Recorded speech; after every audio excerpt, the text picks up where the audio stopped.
महादेव। आज हम इस वीडियो के अंदर सुनेंगे शनिदेव के व्रत की कथा। शनिदेव जिस पर मेहरबान हो जाए उसका जीवन संवर जाता है। उस व्यक्ति को धन, संपत्ति, सुख, मान, सम्मान सब कुछ प्राप्त होता है। और वहीं अगर शनिदेव का अशुभ प्रभाव व्यक्ति की जिंदगी पर दिखे तो जीवन में दुख और कष्टों से भर जाता है। तो आइए आज सुनते हैं शनिदेव के व्रत की एक पौराणिक कथा।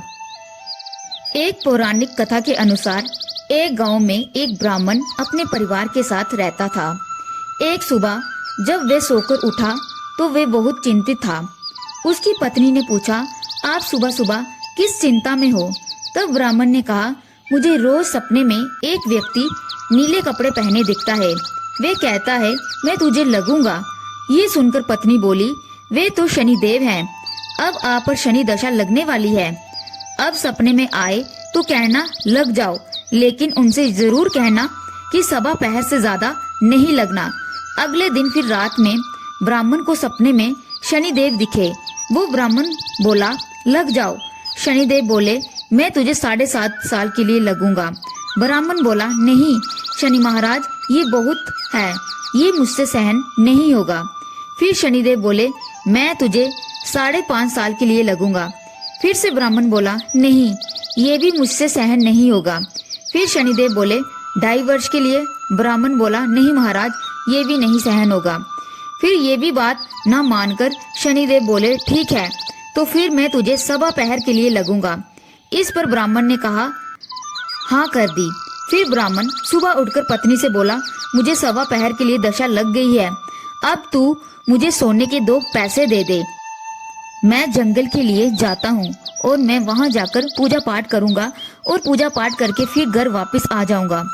और तू घर पर ही रहना, बच्चों को भी घर पर ही रखना और किसी से झगड़ा नहीं करना। ऐसा कहकर फिर ब्राह्मण जंगल में चला गया और फिर वे पूजा पाठ करने लगा। फिर 1 पहर बीत गया। फिर ब्राह्मण ने सोचा, 1 पहर तो कट गया, अब थोड़ी देर ही बची है, ये भी कट जाएगा। ये सोचकर फिर वे घर की तरफ लौटने लगा। फिर वे घर की तरफ चलने लगा, परंतु शनिदेव की दशा से कौन बचा है। शनिदेव ने रास्ते पर अपनी शक्ति से तरबूज रखवा दिए। ब्राह्मण ने सोचा, ये तरबूज मैं घर पर पत्नी और बच्चों के लिए ले जाता हूँ। फिर ब्राह्मण ने माली को आवाज लगाई, परंतु माली नहीं आया। फिर ब्राह्मण एक सोने का टका वहाँ तरबूज के पास रख दिया। फिर वे तरबूज को तोड़कर आगे की तरफ चल पड़ा। फिर शनिदेव राजा के सैनिक का वेश धारण करके आए। फिर वे ब्राह्मण से बोले, ये तेरे थैले में क्या है? ब्राह्मण बोला, ये तरबूज है। तो सैनिक बोले, चल अपना थैला खोल के दिखा। जब सैनिकों ने थैले में देखा तो उसमें राजा के बच्चों के 2 कटे हुए सिर मिले। वो ब्राह्मण को पकड़कर राजा के पास ले गए। सैनिकों ने राजा से कहा, इसने आपके दोनों बच्चों को मार डाला है। इसके थैले में आपके दोनों बच्चों के कटे सिर थे। ये सुनकर राजा के होश उड़ गए। फिर राजा बोले, इस ब्राह्मण को फांसी पर लटका दो। जब ब्राह्मण को फांसी पर लटकाने लगे तो ब्राह्मण बोला, मैं अपना पूजा पाठ कर लूं तो फिर आप मुझे फांसी पर लटका देना, ये मेरी आखिरी इच्छा है। राजा बोला, ठीक है। अब ब्राह्मण की दशा जो थोड़ा समय बचा था वो उस पूजा पाठ करने से पूरा हो गया। और उधर से राजा के दोनों बेटे शिकार खेलकर वापस आ गए। ये देखकर राजा हैरान हो गया। फिर राजा ने कहा कि मेरे बेटा तो जिंदा है।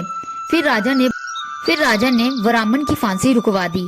और राजा बोला, तूने ये क्या जादू टोना किया है? ब्राह्मण बोला, महाराज मैंने कोई जादू टोना नहीं किया है, ये तो शनिदेव की दशा लगी थी मुझे जो अब खत्म हो चुकी है। फिर राजा ने ब्राह्मण से पूछा, दशा लगने पर क्या उपाय करना चाहिए?